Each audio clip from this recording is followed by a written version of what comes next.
Listo, bueno, buenas noches. Sigamos entonces con los requisitos que debe llevar el documento de constitución de la sociedad. ¿Ya pueden ver la pantalla? Sí, señor. Sí, señor. Ok. Habíamos quedado en el capital, en el numeral 5. ¿Dudas sobre el capital o quedó claro cómo es el tema del capital de la sociedad? Para mí me quedó claro. La tercera parte de la mitad del capital. Pero solo para unas sociedades. Hablamos de eso, ¿verdad? Sociedad de acciones y también uno puede autorizado, ¿cierto? Autorizado, suscrito y pagado, puede ser la misma cifra. En caso de 200 millones de pesos, uno puede autorizarlo, suscribirlo y pagarlo. Sí, claro. Buenas noches. Sí, buenas noches. Dime. Iba a decir, Profe, ya se solucionó todo, ¿se acuerda lo que le ha pedido su colaboración? Ya se solucionó todo. Muchísimas gracias por su colaboración y por la colaboración del compañero. sí.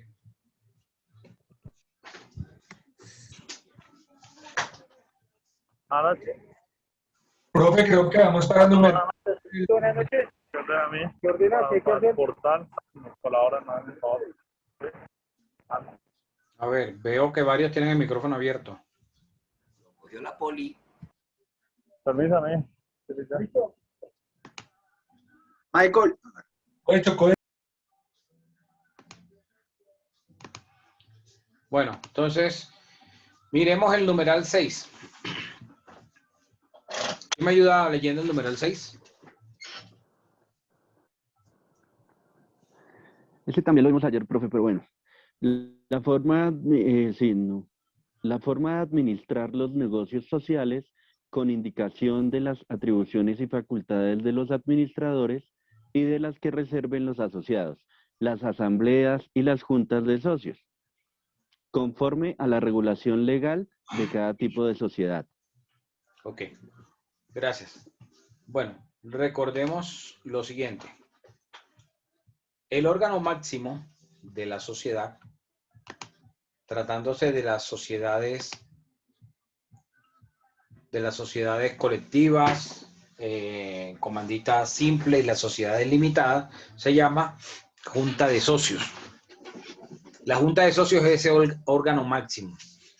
Va a determinar ese órgano máximo si el representante legal solo será un principal o si el representante legal, ese principal, va a tener un suplente.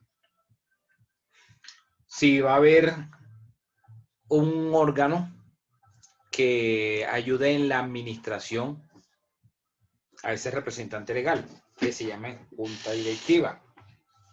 En caso de la junta directiva, pues va a establecerse por parte de la asamblea o de junta de socios, va a establecerse el número mínimo de miembros.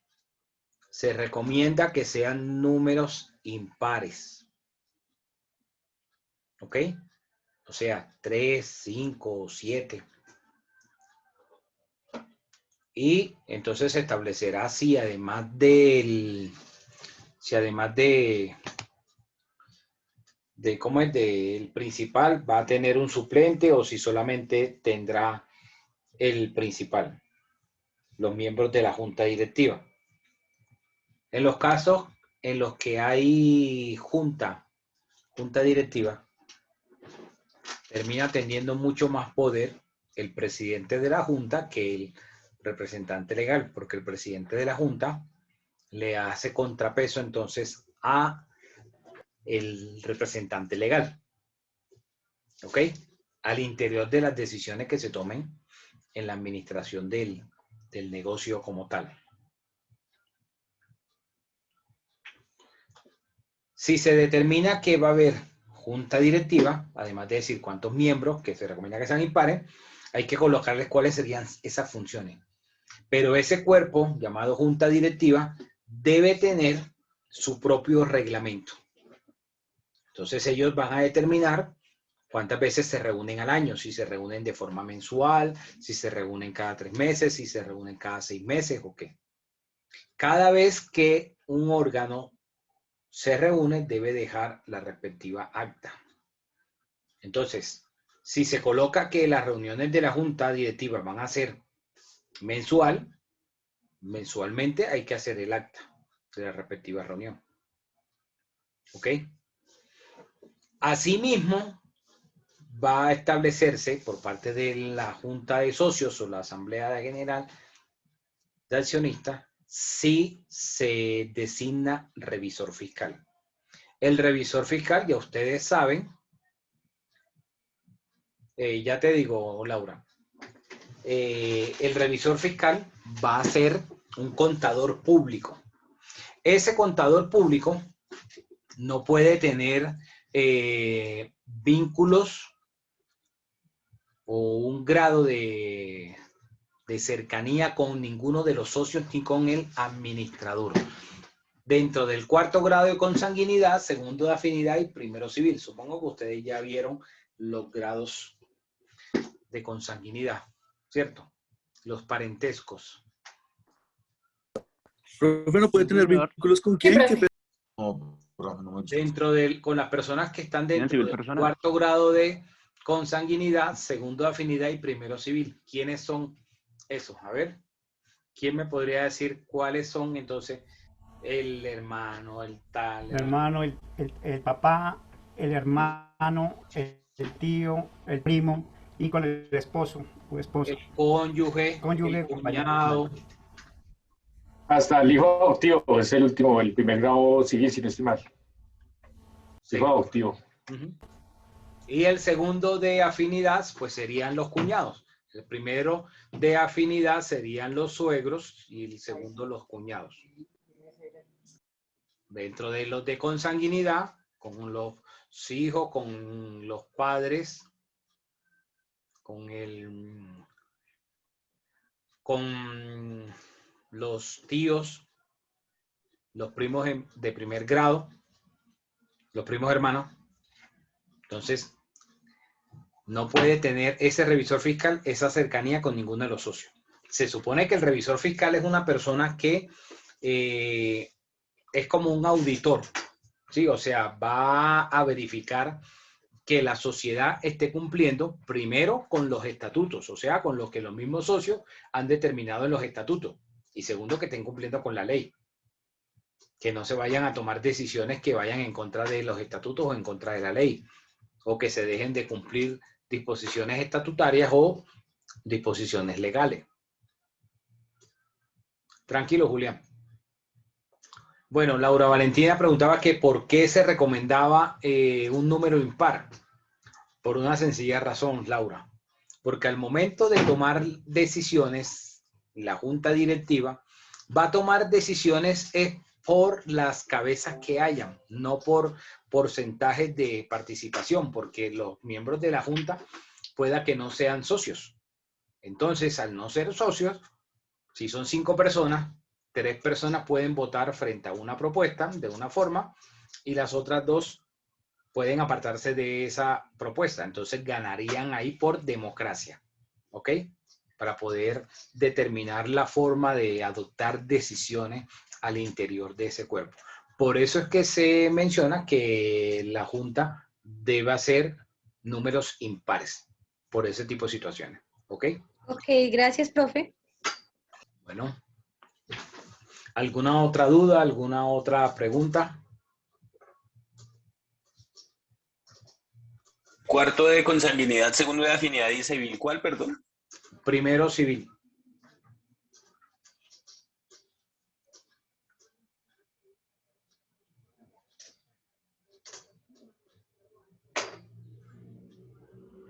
Listo, entonces continuemos. Pero además del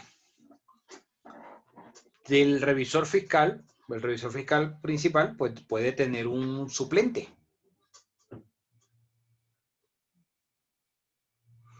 Ok, Michael. Entonces, el revisor fiscal puede tener un suplente. Entonces, pues, se va a designar el principal y el suplente. Si se designan, por ejemplo, junta directiva, hay que colocar quién va a ser, digamos, el encargado de elegir a los miembros de la junta. Entonces, ¿quién elegiría a los miembros de la junta?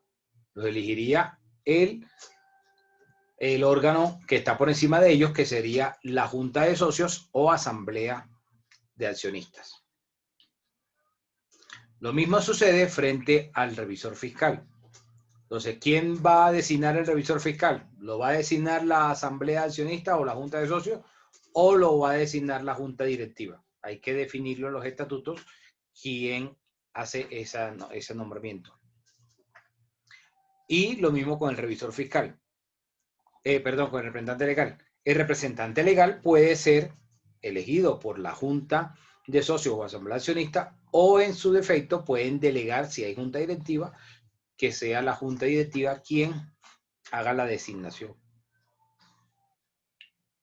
Normalmente se recomienda que la elección del representante legal esté a cargo de la junta de socios o asamblea accionista. ¿Ok?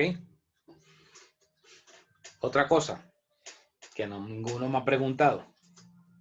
¿Ustedes creen que para estos cargos, llámese representante legal, llámese miembros de la junta directiva, llámese revisor fiscal, deba establecerse un plazo? O sea, que cuando sean elegidos por un plazo.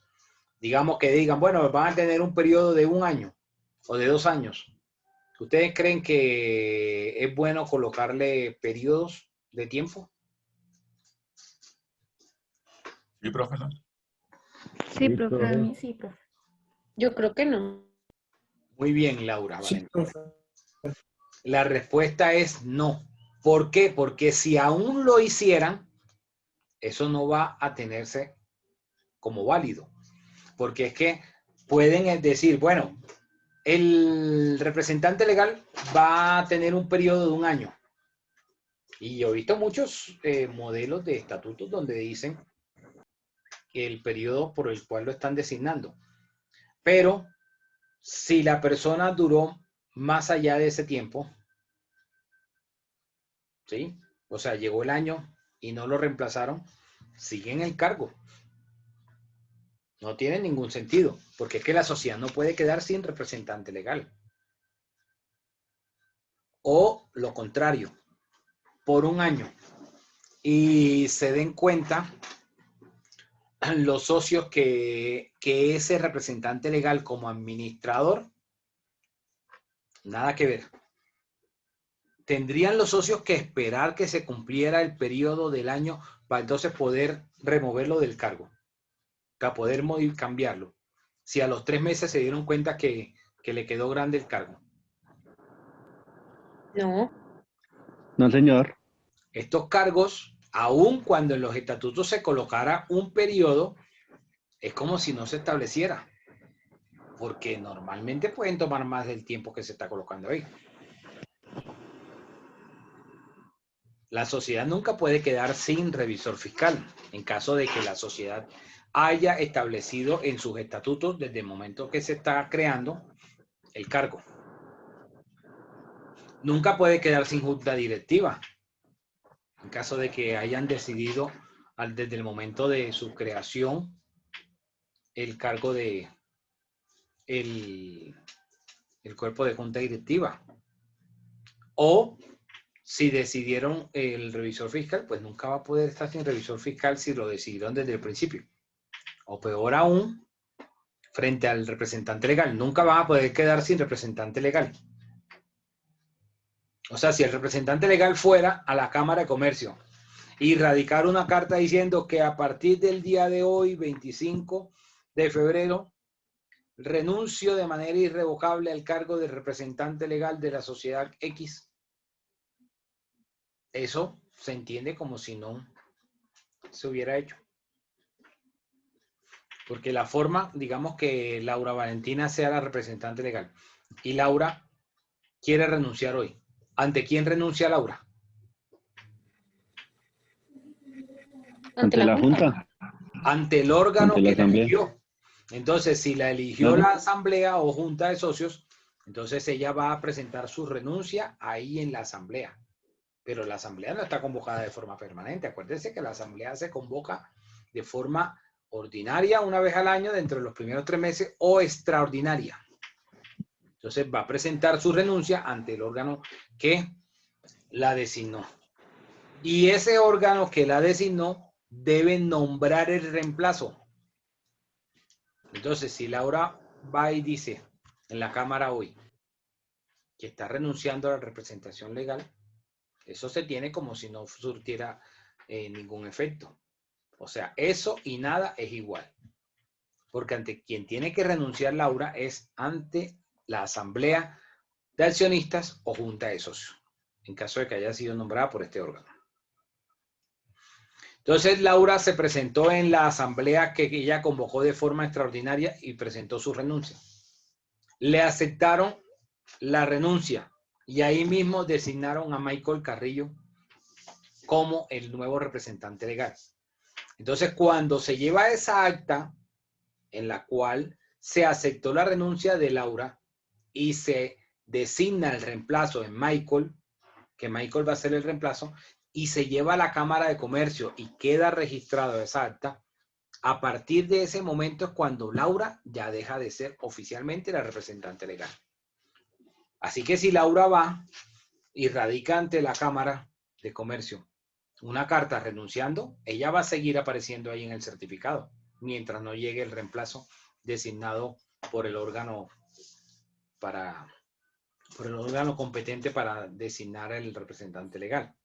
¿Sí quedó claro? Profe, yo tengo una pregunta. Es que en sociedades limitadas, yo había leído que también al momento en que se escoge el representante legal, hay uno que también se escoge como un segundo representante legal, pues por si en algún momento el oficial no puede como cumplir con sus responsabilidades.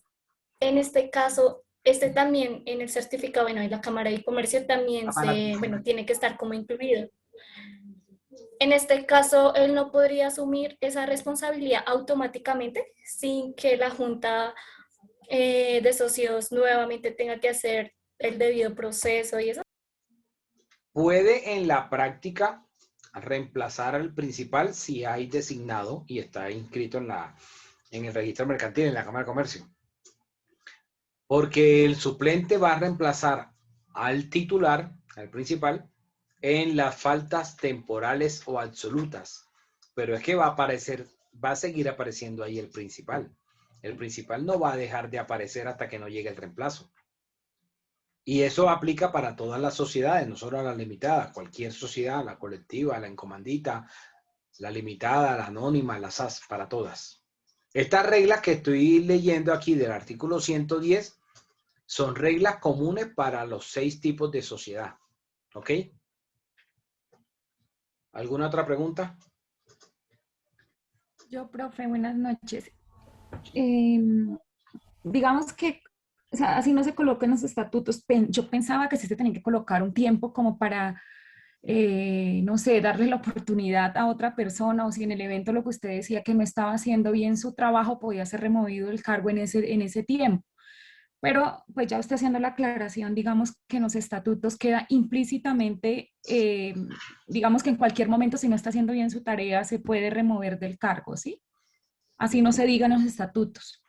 Es que hay en la ley 222 de 1995, en el artículo 25, algo que se llama la acción social de responsabilidad.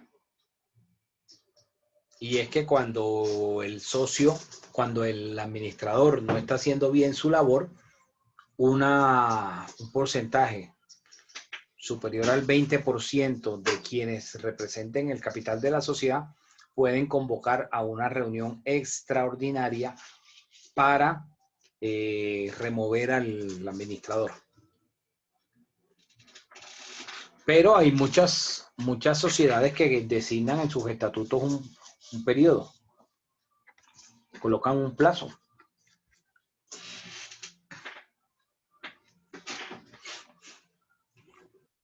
Gracias, profe. Dime, Oscar. Sí, inclusive, profe, lo que usted también nos decía, que todo aplica para todo, no solamente las 6 sociedades comerciales, sino para todo tipo de sociedades, cooperativas, fundaciones, asociaciones, todas las entidades aplica el mismo artículo la misma novela el artículo que estamos leyendo del 110. Era para eso, gracias, que se nos había hecho la aclaración. Claro, en virtud de lo que decía, que en virtud de cómo es,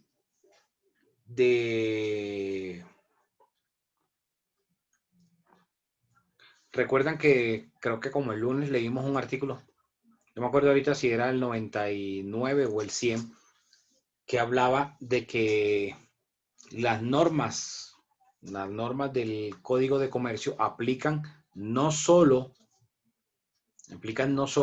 a las sociedades comerciales, sino que también son extensivas a aquellas civiles. Entonces, por eso, por ejemplo, sucede también con la propiedad horizontal. Ustedes habrán visto que la propiedad horizontal pues tiene un órgano que se llama el Consejo de Administración.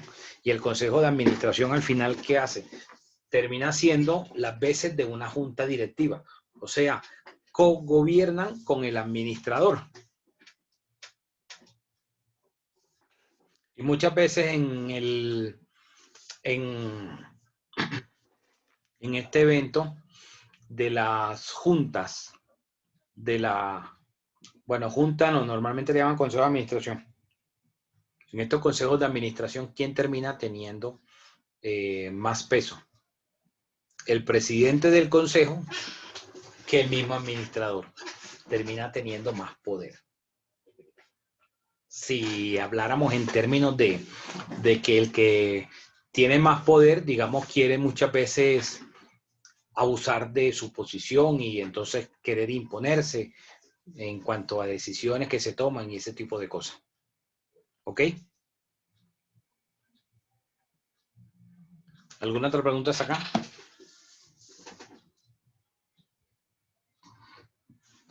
Bueno, continuemos entonces.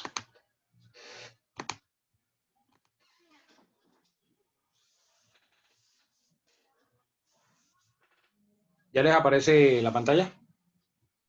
Sí, profe. Ok, ¿quién me ayuda con el 7? Yo, profe. La época y la forma de convocar y constituir la asamblea o la junta de socios en sesiones ordinarias o extraordinarias y la manera de deliberar y tomar los acuerdos en los asuntos de su competencia. Entonces, ¿en qué época debe reunirse la sociedad? Cuando hablo de la sociedad, entiendan que hablo en general de todas las sociedades. Hasta el 31 de marzo del año siguiente al ejercicio anterior. No sé si me expliqué. Sí, pero resulta eso como asamblea ordinaria, ¿no? Sí, como ordinaria. ¿Por qué lo hacen en ese plazo? O sea, si ustedes miran, resulta que la norma habla de que la sociedad se debe reunir por lo menos una vez al año. Dice por lo menos, no dice que es que una sola vez. Por lo menos una vez. Y dice dentro del primer trimestre, ¿sí?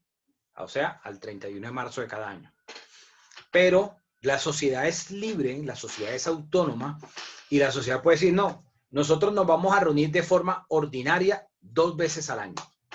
Una vez una vez que termine el semestre. Entonces pueden establecer que dentro del trimestre siguiente se reúnen y analizan los resultados del semestre anterior. Por ejemplo, pueden establecer que se reúnan entre el 1 de julio y el 30 de septiembre, lleven a cabo la reunión ordinaria del primer semestre del año, del 1 de enero al 30 de junio.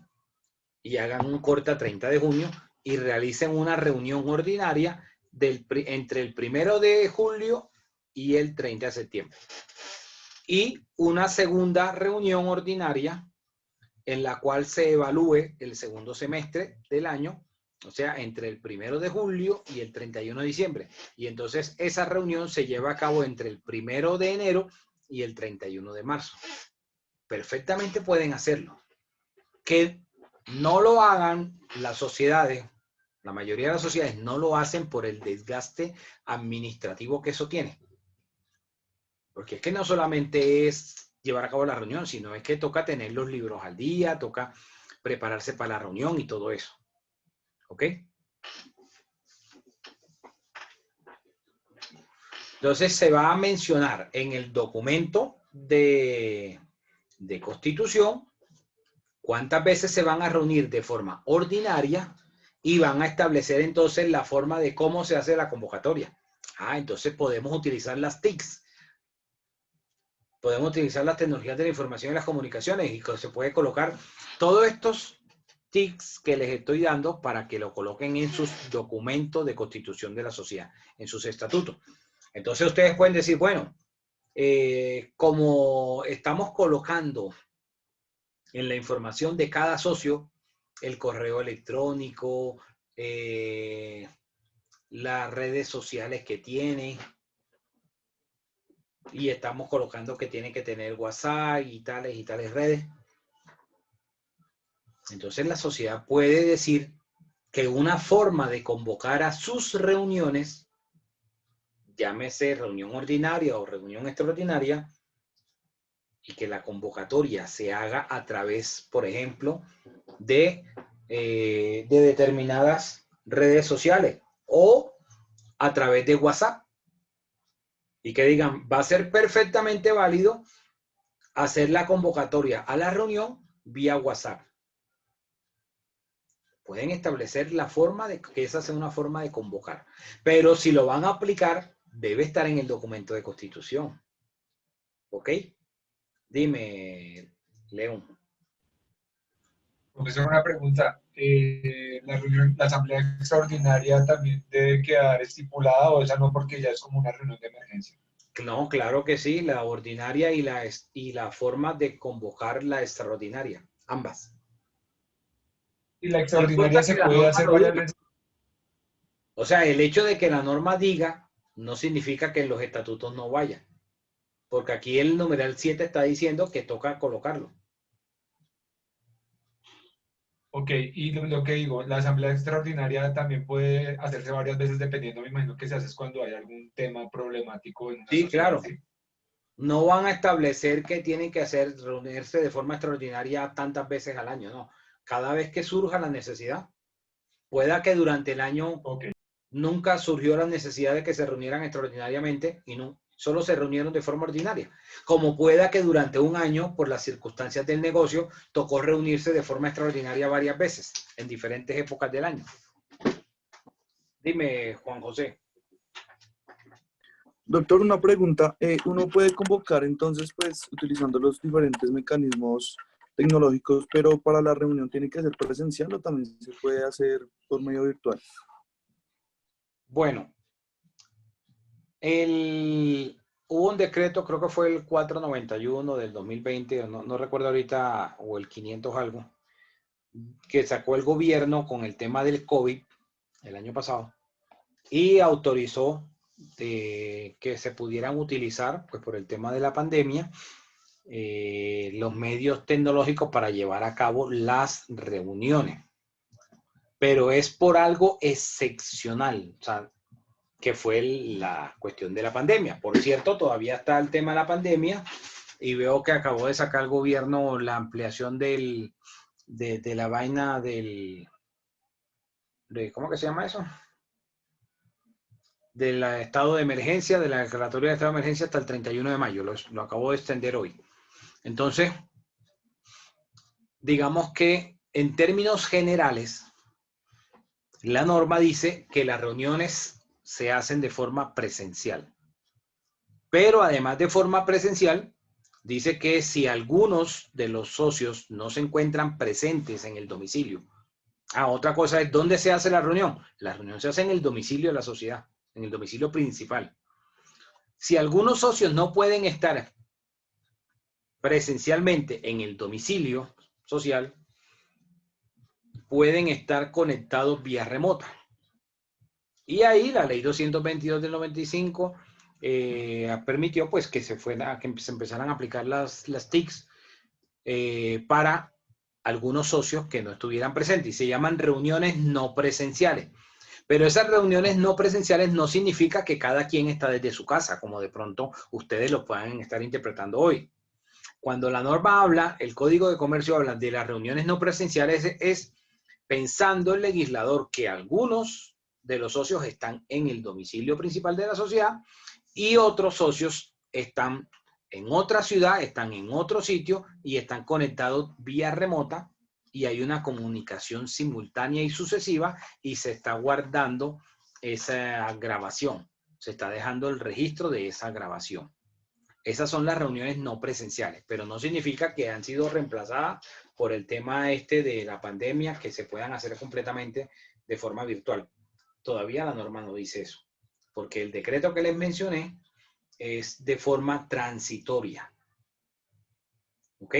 Acuérdense que estos decretos legislativos que ha sacado el gobierno, que ha sacado el presidente, en este estado de emergencia, son temporales, tienen un carácter temporal, no son permanentes. Ahora que ustedes van y ven que ya salió, el 25 de enero salió, o sea, hace exactamente un mes, la ley 2080 de 2021, donde se modificó el CEPACA, el Código de Procedimiento Administrativo y de Contencioso Administrativo, y dejó permanente, o sea, ya con fuerza de ley, como que hace parte del código de la normatividad, las disposiciones que había dado el gobierno en el decreto 806 de 2020 frente a la atención y a la virtualidad, a poder realizar actuaciones administrativas de forma virtual y a través de los canales virtuales que estableciera la respectiva entidad. Entonces, eso que salió en el decreto 806 frente a los asuntos administrativos ya quedó convertido en ley a través de esta reforma que salió hace un mes al CEPACA.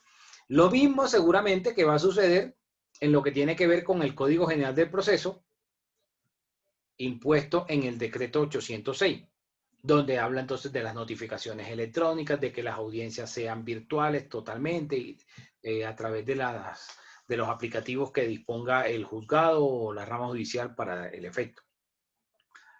Entonces, esa temporalidad que dio el decreto por el estado de emergencia no significa que cambió las reglas de juego del Código de Comercio. Dime, Oscar. Sí, profe, hoy ha salido del Ministerio de Comercio un decreto, el 176 del 23 de febrero, que habla precisamente de lo que usted decía. Dice, el cual dicta una serie de disposiciones para regular las asambleas generales de propietarios en este año 2021.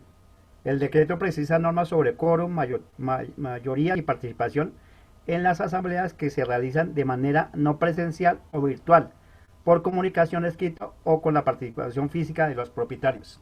Para complementar que bien lo estaba actualizando el profe. Gracias. Ahora, gracias, Oscar. Hay que ver también otra cosa. Que resulta que ¿por qué el gobierno modifica, por ejemplo, a través de estos decretos, la norma? ¿Por qué da un carácter de modificación transitoria? Porque resulta que las decisiones que se toman, por ejemplo, en las sociedades, así como sucede con la propiedad horizontal, a la propiedad horizontal ya ustedes saben que se le aplican las disposiciones del Código de Comercio. Resulta que cuando la sociedad se reúne, estamos hablando en el numeral 7 que habla de la forma, de la época en que van a celebrarse las reuniones, o sea, de forma ordinaria y de forma extraordinaria, cómo se van a convocar. Pero resulta que cuando se llevó a cabo la reunión, puede suceder que hayan socios ausentes. ¿Qué entienden ustedes por socios ausentes?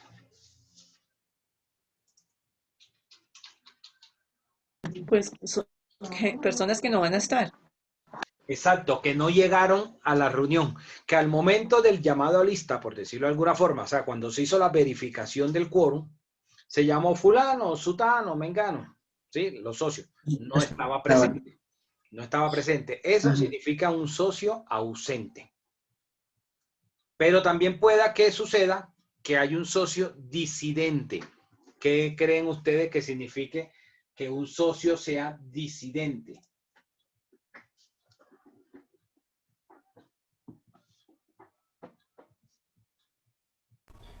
Que se aparta de la mayoría de las decisiones, que está ahí, pero no está de acuerdo con las decisiones ahí, que dice que no. Se aparta de ese coro que se está constituyendo. Disidente significa que al momento del llamado a lista, dijo presente, al momento que se verificó el quórum, pero en el momento que se va a someter a votación una decisión, no está presente. Porque es que una cosa es lo que ocurre aquí en clase. Yo llamo a lista al principio de la clase y todo el mundo presente, presente, presente. Pero resulta que en el transcurso de la clase empieza alguno a tener que desconectarse por la razón que sea. ¿Ok? Entonces, así sucede con las reuniones de la sociedad. En el momento del llamado a lista, o sea, al principio de la reunión, estaba presente. El llamado a lista dijo, aquí estoy. Pero en el desarrollo de la reunión se va a someter a votación una decisión. Y entonces cuando se va a someter a votación una decisión que se debe tomar, pues nuevamente hay que hacer el llamado a lista. Hay que verificar quiénes están. O sea, cuánto está el porcentaje del capital ahí reunido en ese momento. ¿Ok? Entonces, en ese momento, cuando se está haciendo la votación, cuando se va a hacer la votación, esa persona que dijo presente al llamado a lista al principio, no está en ese momento. Por eso se habla del socio disidente. Entonces, cuando se toma una decisión en una reunión, esa decisión puede impugnarse. O sea, puede irse ante el juez y presentarse una demanda impugnando la decisión. Pero ahora, ¿quiénes pueden impugnar la decisión? ¿Quiénes pueden presentar la demanda de impugnación de la decisión? Solo puede ser presentada por el socio ausente o por el socio disidente.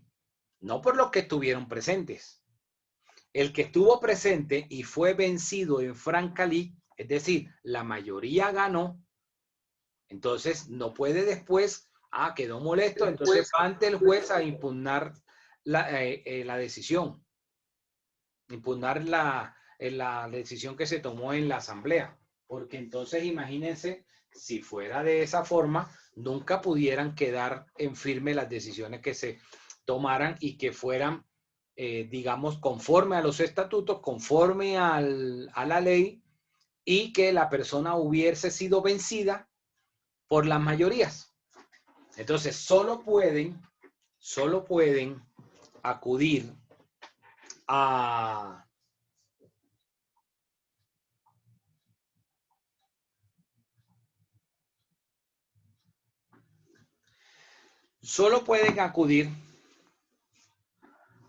a presentar esa impugnación del acta el socio ausente o el socio disidente, o sea, el que no estuvo presente en la reunión o el que estuvo presente al llamado a lista, pero al momento que se tomó la decisión no se encontraba.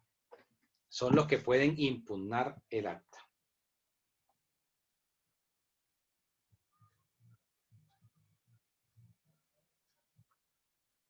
Entonces, por eso, en estos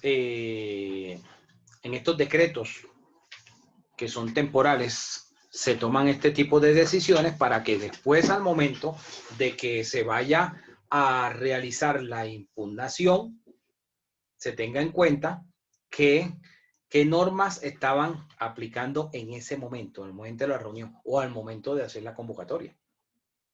¿Quedó claro? ¿Dudas? ¿Preguntas?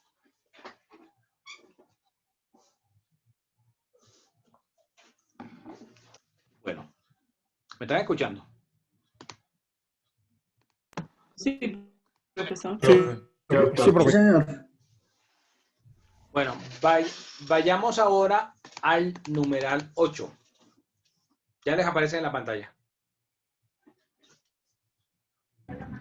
Sí, profe, señor. Sí, señor. Ok. ¿Quién me lee el numeral 8? Bueno, numeral 8. Las fechas en que... Dale, dale. Primero las damas.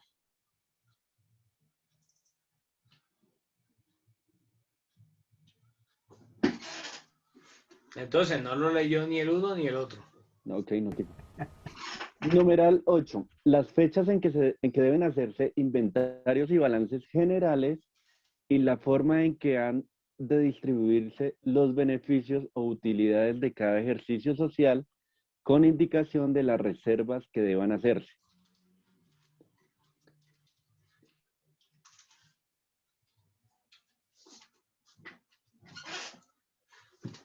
Entonces, hay que hacer un inventario. La norma habla que la sociedad, que el comerciante debe hacer un inventario por lo menos una vez al año, a final de año, cuando ya va a hacer el corte y va a ver cómo le fue en el año. Entonces, se va a establecer la época de hacer inventario o inventarios, porque pueden decir que van a hacer varios inventarios durante el año, cada 6 meses, por ejemplo, o cada 3 meses hacer un inventario. Entonces, esa época en la cual se vayan a hacer los inventarios debe quedar ahí en el documento de constitución.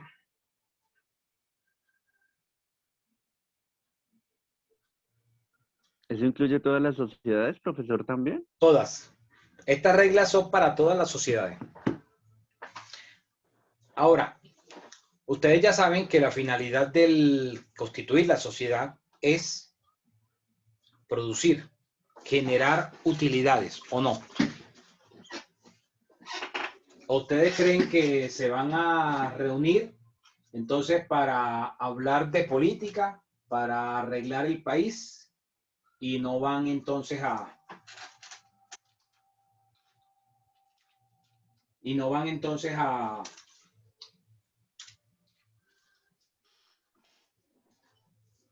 Profesor, una pregunta, o sea que, bueno, eso queda expreso en los, Dime. queda expreso en los estatutos, pero entonces, ¿todos tienen que hacer el corte siempre a final de año o no importa? Usted puede poner la fecha que quiera en los estatutos de su corte. La norma dice que mínimo una vez al año. Entonces, si tú te vas a reunir una vez al año, vas a hacer mínimo un inventario una vez al año para saber cómo te fue. Y si lo haces una vez al año, se entiende que es con corte al 31 de diciembre. O sea que cuando la sociedad se reúne, ahorita en el 2021, entre enero 1 y marzo 31, la sociedad se reúne y va a analizar cómo le fue en el 2020. Pero eso es lo mínimo que dice la norma. Si quiere la sociedad establecer más veces al año, pueden hacerlo. Lo mínimo es una vez. Entonces, cuando se reúnen, las personas se asociaron es para tener una utilidad. Dime, Oscar. Sí, hay una salvedad que hay que hacer en la parte contable y es que hay empresas que no manejan inventarios. Solamente es para aquellas empresas que tienen un inventario, llámese inventario, mercancías, artículos para vender, y de acuerdo a la rotación contable y de acuerdo contablemente qué metodología tienen, es para reflejar ese valor de inventarios en los balances, porque es una cuenta del activo. Pero Entonces, mira que la se norma utiliza- habla de que sea una obligación del comerciante hacer los inventarios. O sea que en la práctica, Pero de ahí- pronto muchos no lo hagan, eso es otra película. Ya, perfecto. ¿Sí me entiendes? Listo. Pero Con esa salvedad, bueno, sí. a dónde voy. Sí, claro, sí. A dónde voy. Las personas se reúnen, se asocian para generar unas utilidades. No solamente van a asociarse a reunirse entonces para criticar al gobierno, porque ese es el deporte nacional, ¿sí o no? ¿O no creen que el deporte nacional de nosotros aquí en Colombia, qué es? Rajar de las autoridades, rajar de los gobiernos, sea del orden nacional, del orden departamental, del orden distrital, del orden municipal, del orden que sea. Entonces, la finalidad va a ser generar utilidades. Pero una cosa es que la finalidad sea generarse utilidades y otra cosa es repartirlas. Ojo, aquí no es como en el cuento ese, Oscar es contador. Soy administrador de empresas, profe. Bueno. Pero soy empresario. ¿Aquí hay algún contador? No hay ningún contador. Bueno, entonces podemos echar un chiste flojo aquí para ver si están en la juega. Le dicen a un contador, ¿cuánto es 2 más 2? ¿Cuánto responde el contador? ¿Cuánto necesita que le dé? Más que usted necesite. El contador dice 2 más 2 es 4. Le preguntan al abogado, ¿cuánto es 2 más 2? ¿Cuánto necesitas que sea? ¿Sí? Entonces, una cosa es que se reúnan para generar utilidades a través de unas actividades de comercio, y otra cosa es que las utilidades que se produzcan haya que repartirlas. ¿Ok? ¿Sí me están copiando? O sea, una cosa es la finalidad de hacer la empresa, la sociedad. Se asocian para generar utilidades a través de unas actividades comerciales. Se generan unas actividades comerciales porque pues ese es el sentido. Para eso fue que se creó la sociedad. Pero el hecho de que se hayan generado no significa que haya que repartirlas. Entonces toca decir en los estatutos las épocas en las que se van a repartir y cómo se distribuyen esas utilidades. Ustedes pueden ver que el que tiene plata marranea, ¿verdad? Entonces, el accionista mayoritario puede decir, si tiene la mayoría suficiente, decir, bueno, tuvimos utilidades en el 2020, pero no vamos a repartir utilidades este año. Y pues las decisiones se toman por mayorías. ¿Ok? Aun cuando el código dice pues que este tipo de decisiones requiere de mayoría calificada. Más adelante hablaremos de las mayorías calificadas. Entonces, el hecho de que se den utilidades no se traduce necesariamente en que deben repartirse. Si en la asamblea no se aprobó la distribución de esas utilidades, no se pagaron. ¿Ok? Y se dejaron ahí guardadas. Pero entonces también puede establecer la asamblea o junta de socios la forma como se haga la distribución de las utilidades cuando haya lugar a hacer esa distribución de utilidades, ese pago de utilidades. Dime, Johnny, y después Gelacio. Profe, yo tengo dos preguntas. La primera, esas utilidades se pueden reinvertir, ¿cierto? Claro, la sociedad reunida, o sea, es decir, la asamblea en pleno puede decidir. Y como dije, el que tiene plata más ranea, entonces el que tiene más plata dice, el que tiene más porcentaje de participación dice, no distribuyamos, sino que hagamos utilicemos eso capitalizando la compañía o generando tal negocio, tal cosa. Y perfectamente puede hacerse. ¿Ok? Porque quien toma la decisión al final es la asamblea en esa reunión. Ok, profe. Segunda pregunta, por ejemplo.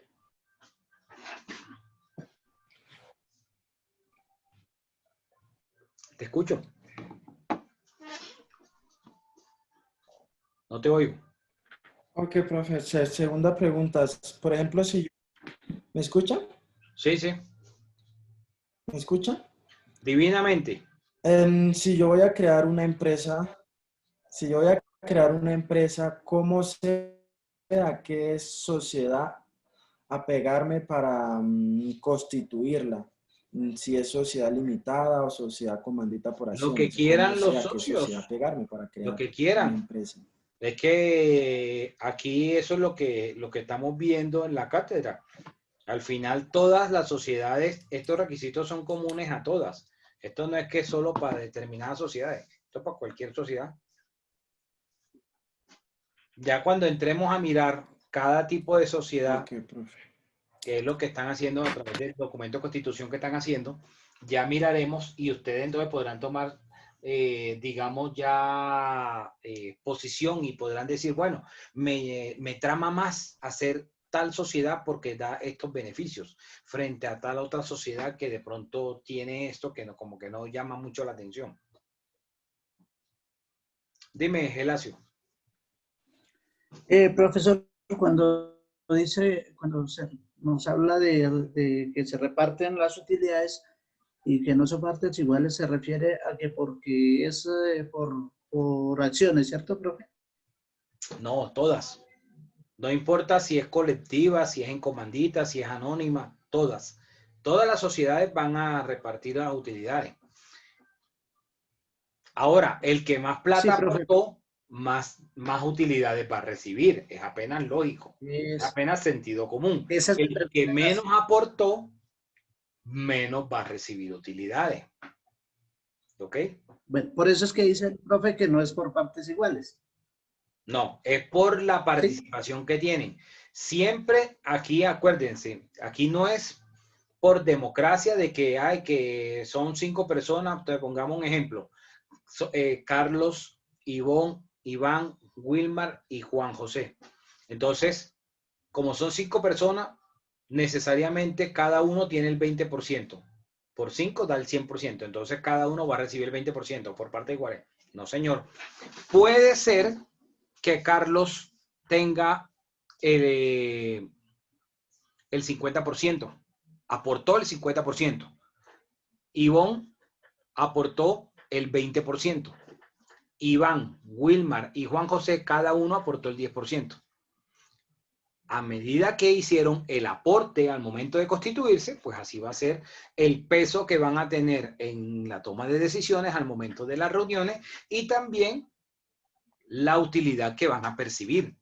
O sea, si Carlos fue el que más arriesgó dinero poniendo el 50% del capital, por sentido común, tiene que ser el que más reciba el dinero, porque es el que más está asumiendo riesgo.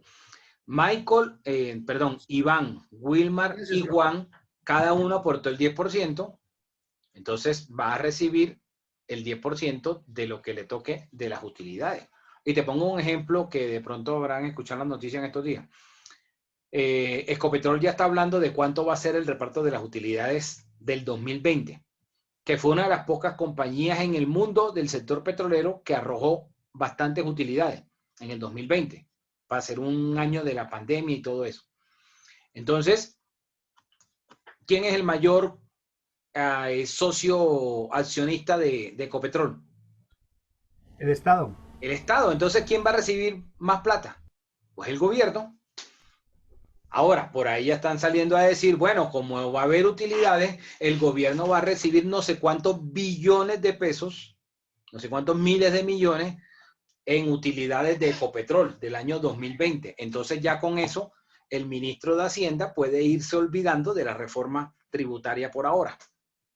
Y aparte de eso, no recuerdo cuál otra entidad. El Banco de la República. El Banco de la República también le va a dar al gobierno nacional unas utilidades de no sé cuántos billones, como de 5 billones, algo así. O sea que entre el Banco de la República y Ecopetrol le van a dar como 10 billones de pesos este año al gobierno nacional. Entonces, con eso, el Ministerio de Hacienda no necesitaría en el 2021 pensar en hacer reforma tributaria. Eso dicen los economistas. ¿Ok?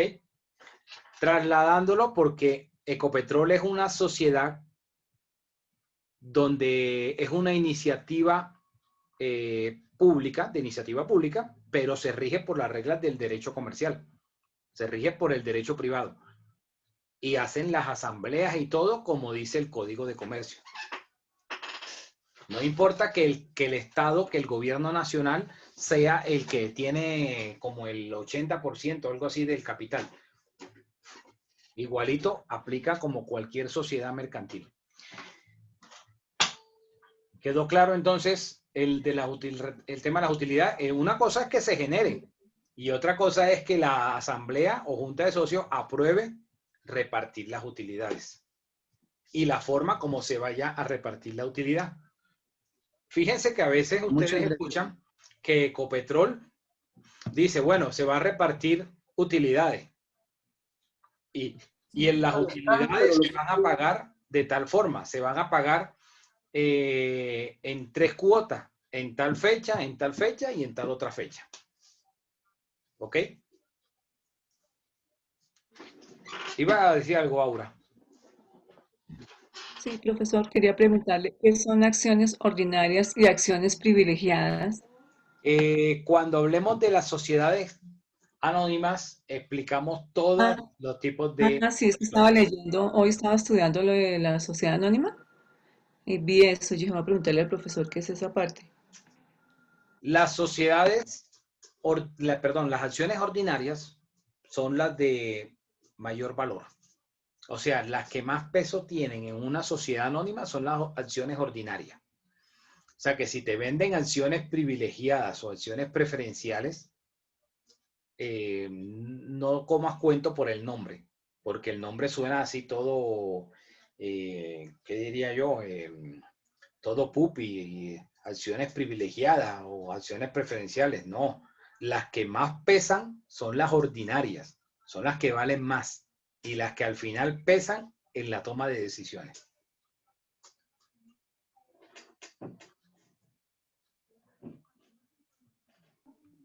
Yo no pensaría que esas otras son las que más traerían productividad.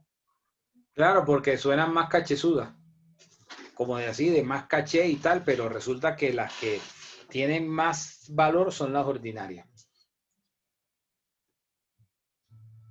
Bueno, las reservas. La sociedad debe, por ley, establecer unas reservas y hay 2 tipos de reservas.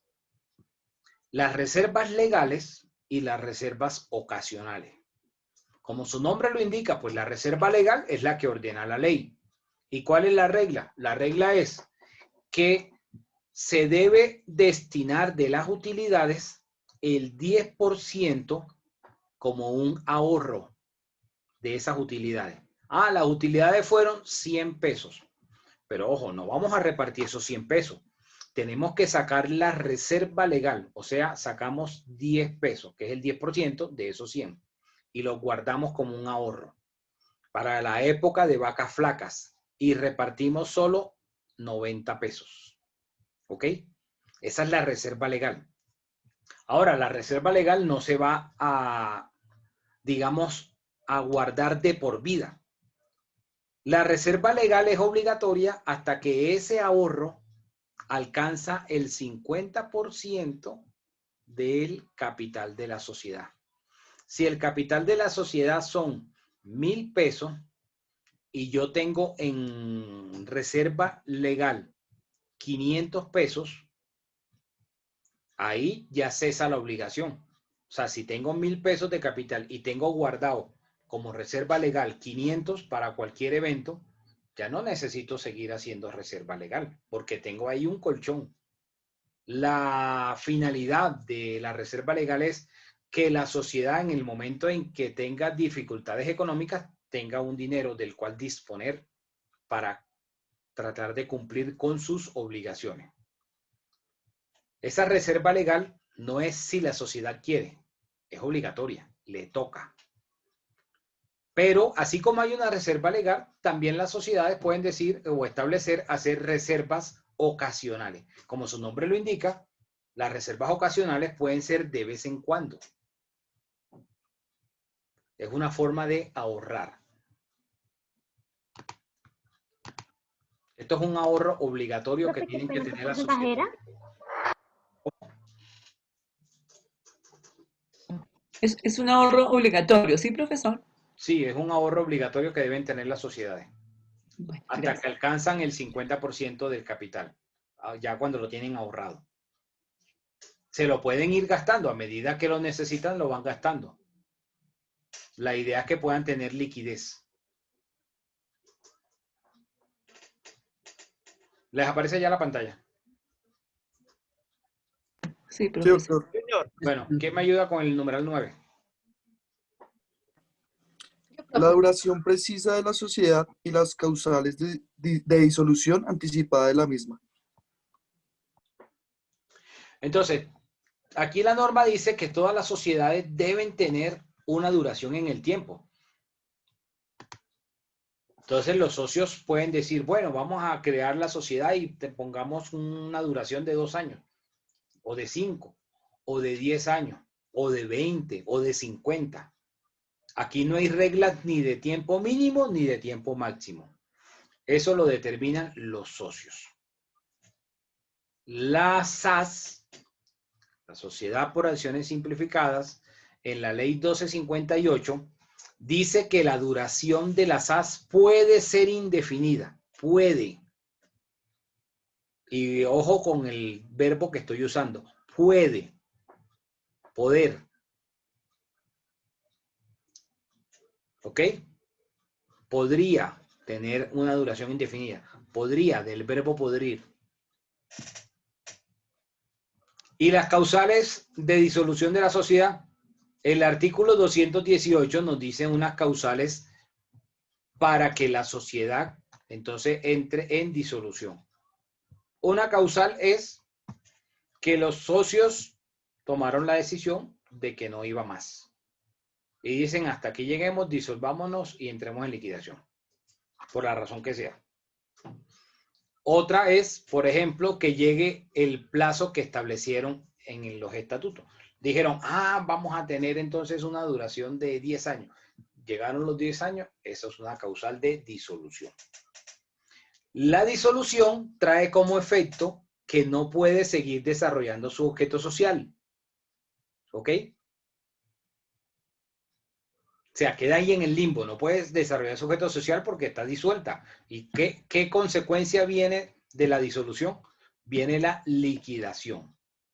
Y cuando una sociedad entra en liquidación, todos los actos que hace es para pagar lo que debe, cobrar lo que le adeudan y finiquitar la empresa.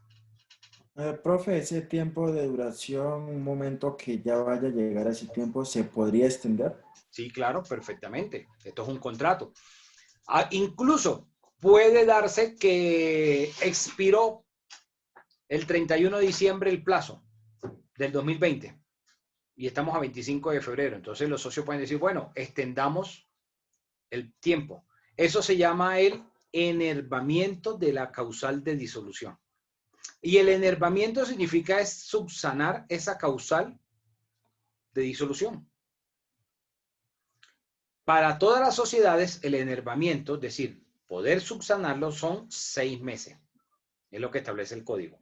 Pero en la SAS, como son los de mejor familia, entonces en la SAS, la ley 1258 dijo, en su artículo 35, las sociedades por acciones simplificadas podrán enervar la causal de disolución hasta por 18 meses. ¿Ok? Año y medio. Le amplió el plazo de 6 meses a 1 año y medio para que subsanen esa causal de disolución. Cualquiera que...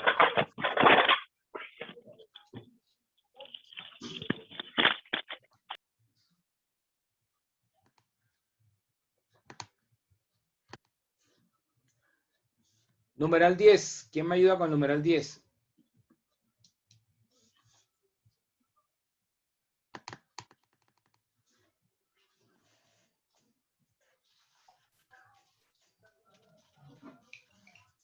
Yo, profe.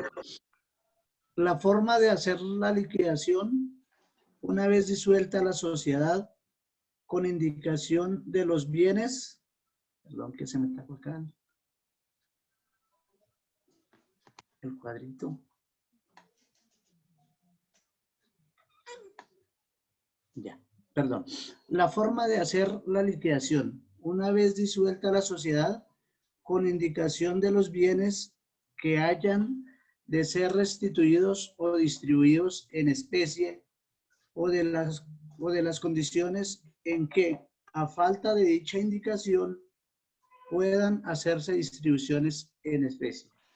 Ok, entonces, como decía, la liquidación procede una vez se disuelve la sociedad, pero normalmente, la mayoría de las veces cuando se disuelve y liquida, no queda nada para devolverle a los socios.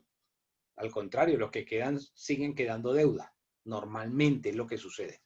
O sea, cuando entran en liquidación es porque le fue mal y quedaron lo que ustedes conocen en la bancarrota, o sea, quedaron quebrados y no va a quedar nada para devolverle a los socios. Numeral 11.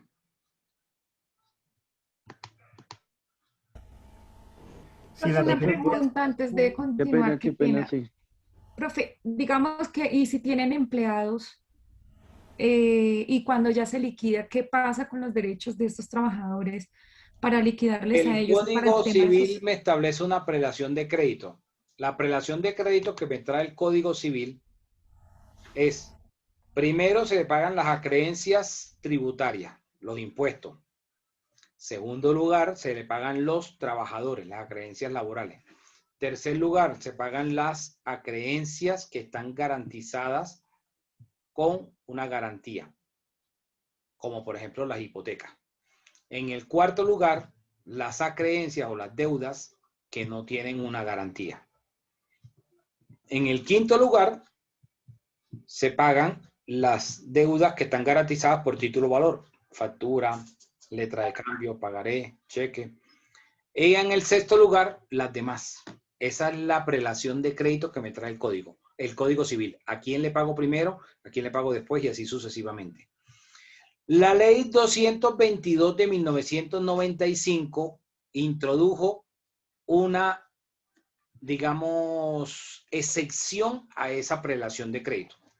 Y es cuando el comerciante, la sociedad, entra en proceso de insolvencia. Entonces hay que rescatarla. Actualmente por la 1116 se habla del acuerdo de reorganización empresarial.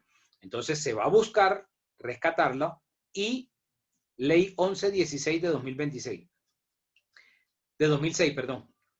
Ley 1116 de 2006. Entonces dice que mientras están en ese acuerdo, para que pueda cumplir con las obligaciones, los trabajadores pasan al primer lugar y los impuestos al segundo. Y del tercero hacia abajo siguen igual.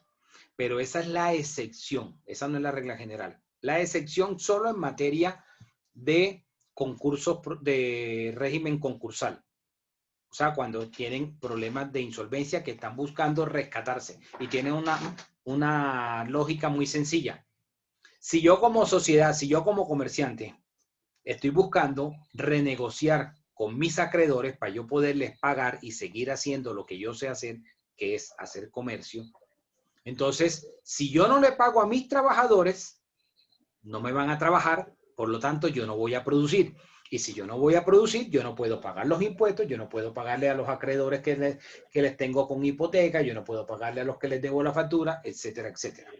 Esa es la excepción. La regla general es primer orden, los impuestos. ¿Ok? Gracias. Numeral 11.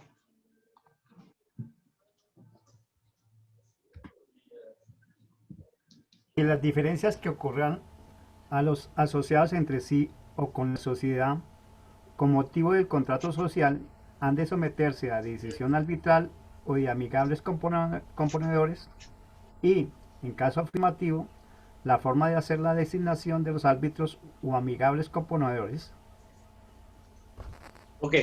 Bueno, entonces los socios pueden establecer que las diferencias que ocurran entre ellos van a decir, bueno, acudamos a tal centro de conciliación para tratar de resolver las diferencias entre nosotros y podamos seguir adelante con la sociedad. O si algunas diferencias sometan a la figura de la amigable composición o al arbitraje.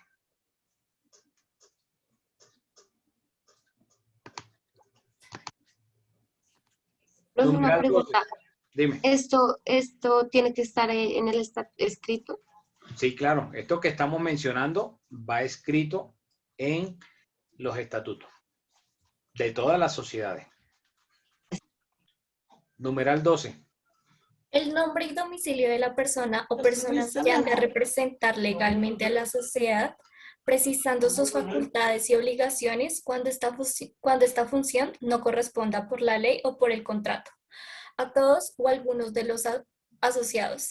Ok, gracias. Lo que mencionaba hace un rato de, entonces, si se nombra la junta directiva, qué funciones va a tener la junta directiva, qué funciones va a tener el representante legal y ese tipo de cosas.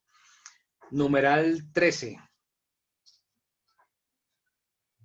Las facultades y obligaciones del revisor fiscal cuando el cargo esté previsto en la ley o en los estatutos. Entonces, como lo mencioné por allá hace rato al principio de la clase, el revisor fiscal, entonces, ¿qué obligaciones va a tener? ¿Qué perfil? ¿Cuáles van a ser sus facultades? ¿Ok? Y el numeral 14. Los demás pactos que, siendo compatibles con la índole de cada tipo de sociedad, estipulen los asociados para regular las relaciones a que da origen el contrato. Listo, muchas gracias. Esto es lo mínimo que debe llevar el documento de constitución. O sea que lo que ustedes ya están trabajando deben mínimo llevar esto. Pero ustedes pues van a colocarle más de eso que dice el artículo 110. ¿Dudas? ¿Preguntas? ¿Quedó todo claro? Dime. No, pues sí está claro, pero en eso que yo estoy elaborando, lo de las SAS, el numeral 11, la verdad yo no lo he puesto, no sé dónde colocarlo, pues ahorita.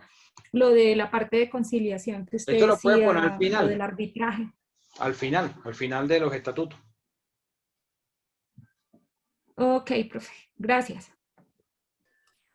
Una pregunta, estos 14 contenidos, puntos que acabamos de ver, deben ir en cualquier estatuto de la sociedad, sin importar qué tipo de sociedad sea, ¿sí? Sí, claro, esto es común para todas. Bueno, entonces, mañana le explico al iniciar la clase cómo es que se hace el pre-RUC y establecerán entonces los grupos y lo haremos en línea, ¿ok? Bueno, gracias, profe. Gracias. Profe, buenas noches, qué pena, es que ingresé un poquito tarde. Mañana paso lista, tranquilo.